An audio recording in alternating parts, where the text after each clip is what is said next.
Hello guys, hello বন্ধুরা, দেখতে পাচ্ছেন আজকে জন্মাষ্টমী চলছে, তো সব ঘুমাচ্ছে। দেখতে পাচ্ছেন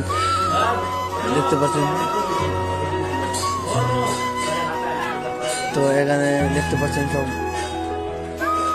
তো দেখতে পাচ্ছেন কীর্তন চলতেছে। জন্মাষ্টমী, শ্রীকৃষ্ণের জন্মদিন, আজকে সবাই মিলে আনন্দে কাটছে। তো দেখতে পাচ্ছেন গাইস, আজকে শুভ জন্মাষ্টমী। তো সবাই রে, সব সনাতনী ভাই বোন রে আমার থেকে ধন্যবাদ জানাচ্ছি।